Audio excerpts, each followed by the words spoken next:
Welcome to part 2 of a 3-part series in which I will cover 3 mini arcs from a popular Malaysian animated series BoBoiBoy. Previously, I touched on BoBoiBoy Galaxy Windara, which you should watch first by the way, since I do explain about the BoBoiBoy franchise as a whole. But do know that BoBoiBoy is a teenager with elemental superpowers and he fights with aliens. It does sound like the premise of Ben 10, I know. Moving on, BoBoiBoy Galaxy SORI is a 6-episode animated series produced by Monster that are adapted from BoBoiBoy Galaxy Comic Season 2, specifically issue 1 until issue 9. The series took place before BoBoiBoy Galaxy Windara. If you are familiar with the series, you can skip to this timestamp.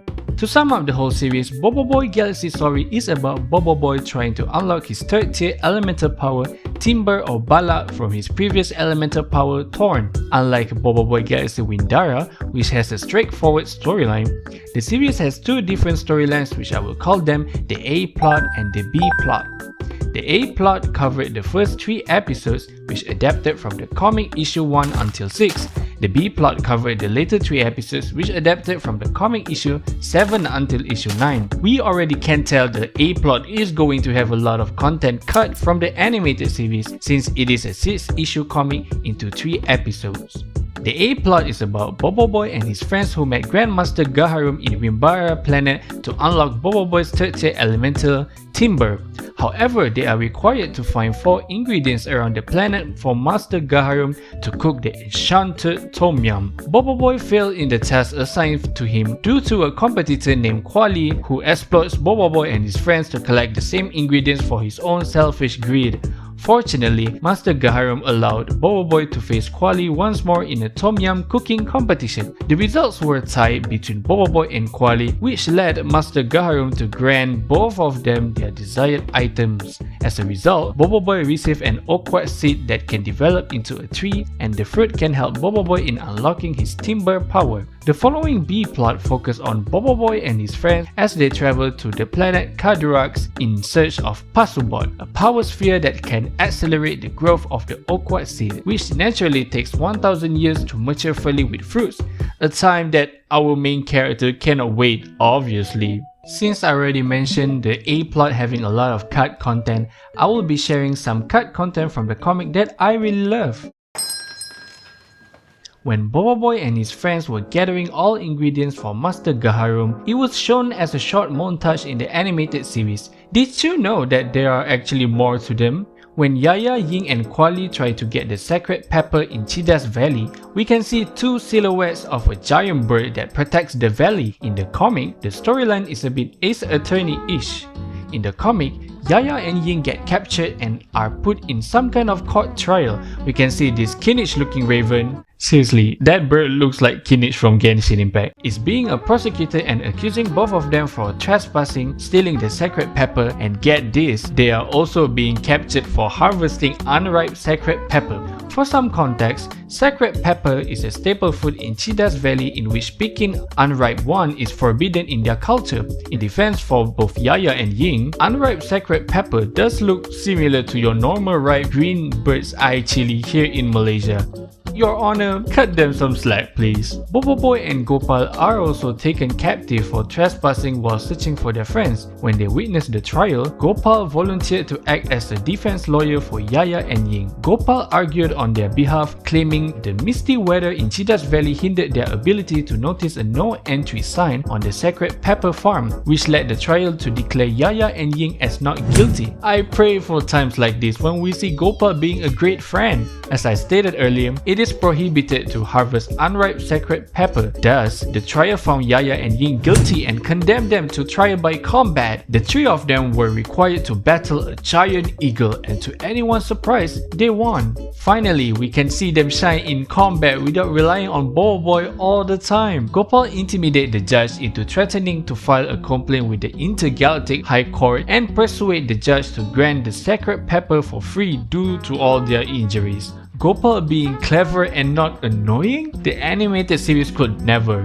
I would love if they have adapted the scene faithfully, but I don't get it. The series introduced a lot of characters which can up the cost in 3D modeling. However, I would love for them to show more of the court scene in their short montage. I picture the scene to be like this. BoBoiBoy, we're being captured for stealing the sacred pepper and you need to help us in this tricord. What now? Gopal, we need to help them. They better treat us with special hot chocolate toaba after this.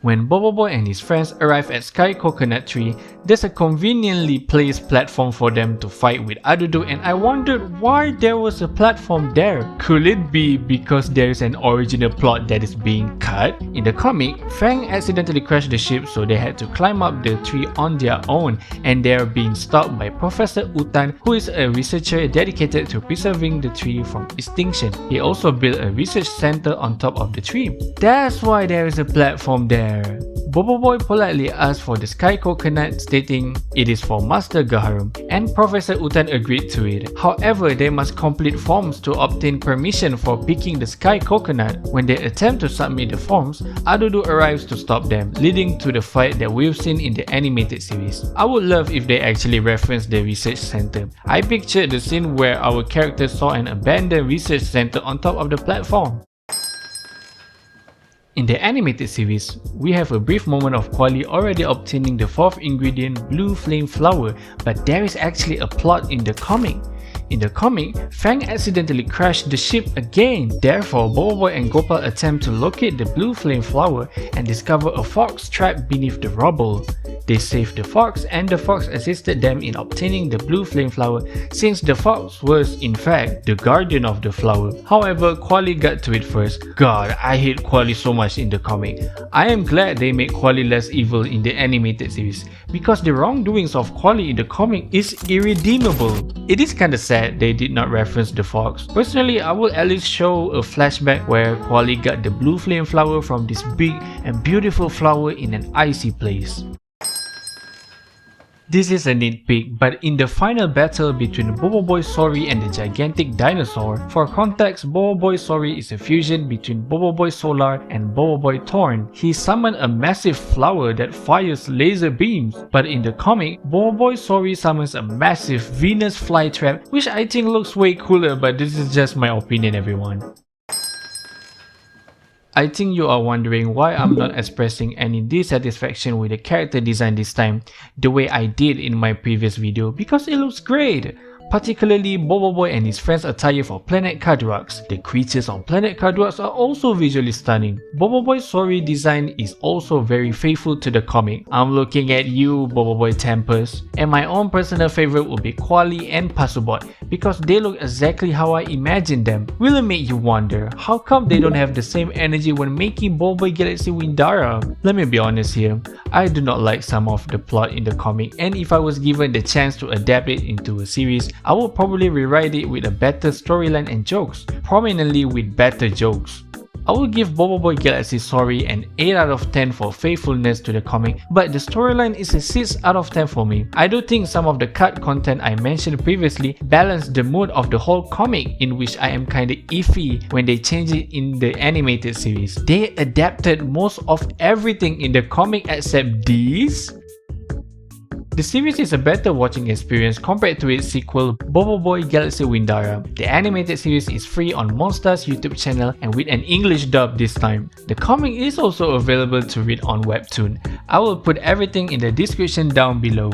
I would like to thank everyone so much for your overwhelming support in my previous video. Never in my 9 years of being a YouTuber will I get this kind of support.